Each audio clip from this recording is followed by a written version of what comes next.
I just got back from a European tour with the artist Emlyn, and it was a super good time. The shows were good, the length of the tour was good, and even the travel schedule was pretty good. But I did have the usual gear fails. We took a total of 5 plane rides, and every time I opened up my pedal board, I would find it in questionable condition. I also had a cable issue during one of the shows, potentially from this, or maybe just user error on my part, putting the cable in a ridiculous place. It was to the point where one of my pedal sounds no longer worked, and it happened during a critical song in the set. So I had to manually override my presets and start kind of stomping on things and changing my sound so that my guitar wouldn't lose signal entirely. And I'll take some responsibility. Sure, some of it might be my own fault. Like I mentioned in one of my previous videos, I had to unzip tie quite a few things and I didn't really have time to go through and re-zip tie them all back together. Maybe I could have used more dual lock, but I think the truth is no amount of dual lock is gonna save your pedal board from whatever the heck goes on behind the scenes after you check your bag. And I used to make fun of people who complained about this, but now at the ripe old age of 30, I can say lugging around a 45-pound pedal board, a guitar,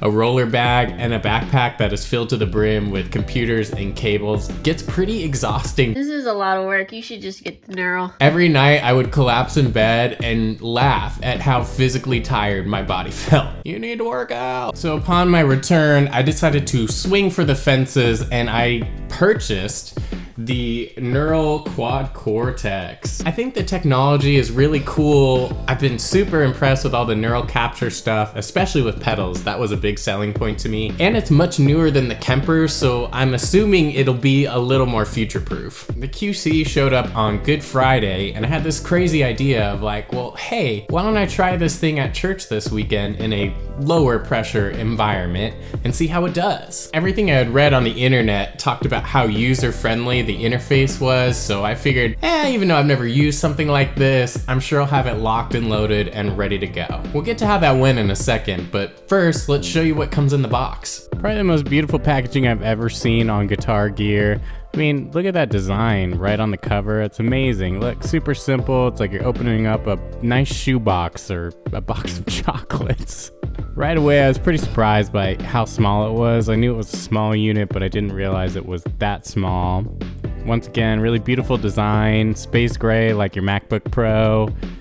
Came with a couple stickers. They have a QR code on the card that lets you pull up the manual. And then inside there's a bunch of different outlet plugs, the actual power, the USB cable, there's a pick in there, and some rubber feet. So as a guy who's never really used a Kemper or Helix other than just plugging my rig into someone else's preset, I found the Quad Cortex to be actually a little bit intimidating. Like, I get it, the interface is not that dissimilar to a pedal board. It's just a screen and you're scrolling through menus to access the different pedal sounds and amp sounds. And there's all these options named different cutesy things because we can't actually call it what it is. And so there's an element of trying to discover what exactly is this, i.e. I assume the British 2203 must be an AC30 style amp.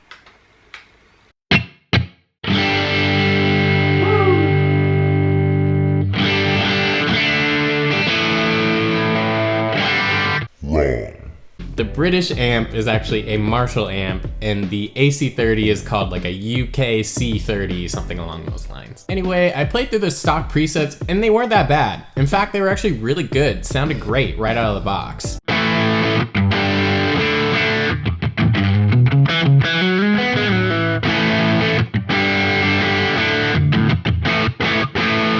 But ultimately, I was trying to create those ethereal worship tones, and I figured it would just be faster for me to create my own sounds rather than try and find some sort of vibey preset. Usually in these things, there's not a lot of that. People want to shred. So after some trial and error, and by trial and error, I mean 2 hours of scrolling through effects, I landed on the following combination. So I got the solid state comp going into the obsessive drive. That hits the tape delay. Then I have a hall reverb going into a modulated reverb. And then the amp is the UK C30 normal. And then finally for the cab, I went with the 212 UK C30 65 cab set, whatever you want to call it. So in my 2 hours of scrolling through different sounds and pedals and amps and whatnot, I found that pretty much everything on there sounds good to really fantastic right out of the gate. However, the delays and reverbs were definitely not on par with what I'm used to. On my pedal board, I've got the Strymon Timeline and the Strymon Big Sky, and then when I'm recording with my computer, I pretty much always use the Valhalla delay and the Valhalla vintage verb. So I was a little concerned when I first heard the reverb, and it was like nowhere near as expansive as my other reverb stuff.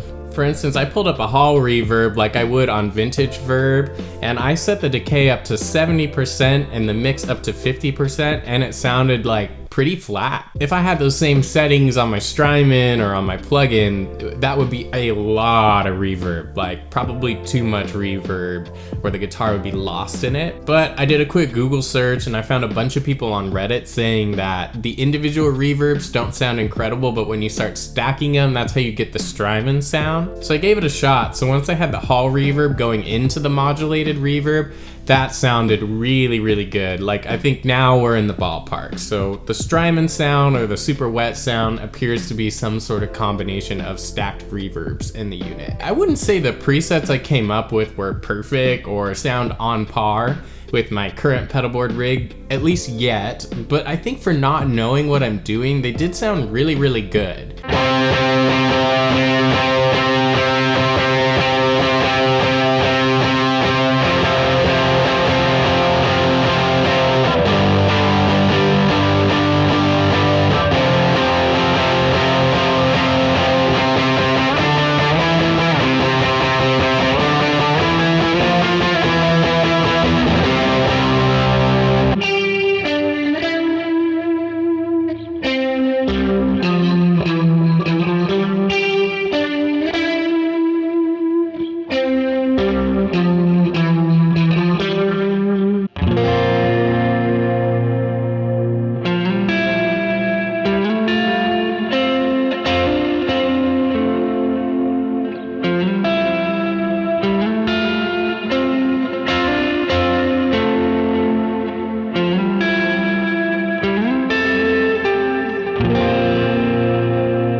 Now for the actual performance, I'd say everything went really smooth. I got compliments on my tone. The unit sounded really good in my ears. I'm sure you couldn't hear me in the house because it's church and that's usually how it goes. If you've ever played in the worship circle, you know how worship musicians are. Everyone's coming up and is like super enamored by, oh, what's this new piece of gear? My load in and load out was really easy. Can't believe this is my whole rig. I just showed up with this, I'm calling it a lunch pail style pedal case. This is my entire rig now. If you open it up, see it's just got a little compartment in the bottom. You can fit an expression pedal or any sort of external pedal, cables, and then the neural fits perfectly on top. So I just plopped it on the ground, I plugged it in, the house sent me 2 XLRs, and that was it. I think the main thing I was encouraged about is how good this thing sounded without me really knowing anything about how to use it. Like, I didn't even have my usual stereo amp set up. I tried to figure that out. You know how people have like all these things that look like snakes on their screen, and I tried for probably like 30 minutes and it was going nowhere, and I was like, whatever, I'm just gonna use one amp, it's fine. And it was fine, but I'm sure there are plenty of more things you can do than my most simplistic presets I made. I was a little worried about the spacing of the buttons, and I'm sure someone else out there has had this thought when they've seen the unit, but actually wasn't a problem. I guess I'm a little more precise with my foot than I thought, or the spacing is actually just plenty, but yeah, that wasn't an issue for me at all. Now let's talk about the negatives. I had a few, although I'm almost 90% positive all of them are user error and not actual problems with the unit. First off, I made all of my sounds as presets because that's what I would do on my pedalboard rig. If you're playing a song live that has multiple sound settings, that's not the way to do it. Because what happens is when you switch from one preset to the next, there's a little gap in the audio.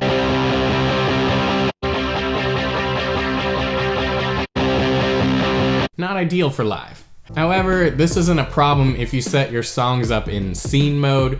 You can switch seamlessly between your presets without that gap in audio. Second, while the user interface is definitely more user-friendly than I initially thought in the first hour of using it, it's not the same as using a pedalboard. Like, it's definitely gonna take time to get used to it. Like I said, I couldn't even figure out how to do things I normally would do just by clicking around. I'll probably have to invest time in watching people on the internet like you who have this thing dialed in and figured out. There's also so many sounds and amps and all that, and that's just an investment of time on your part to scroll through and see what's in there to find the sound that you're actually trying to create. My third negative, I think, is something that will just take time to get used to, but every time I looked down at the ground, I felt like I was playing through a MacBook Pro and not through a guitar rig or a guitar pedal. Honestly, I don't really think that's that bad. That's just me and my head wigging out. It doesn't feel like a MacBook Pro, but it just kind of looks like one. I will say the feel of this unit is definitely different than my pedalboard rig going into the Walrus Audio ACS1. I can't really compare it to a tube amp because I haven't played on a tube amp in so long, like I talked about in my video about why guitarists are getting rid of their amps. But ultimately, I wouldn't say the feel was bad. There's actually really good dynamic range, more so than I got on the ACS1. So like I mentioned in that video, with the ACS1, I have the gain set pretty much all the way up and it's crystal clear. The only guitar that gets slightly distorted is the Les Paul, and I have to like really smack it. On the Quad Cortex, I found that the dynamic response is really, really good. As I pluck lighter, it cleans up, and then I hit it hard and it gets really dirty like a real amp. I think it's really just gonna be about time for me and getting used to how it feels. That's a wrap on this video. For all the other Quad Cortex users out there, or for those of you considering it, I'm gonna be making more videos on this in the future.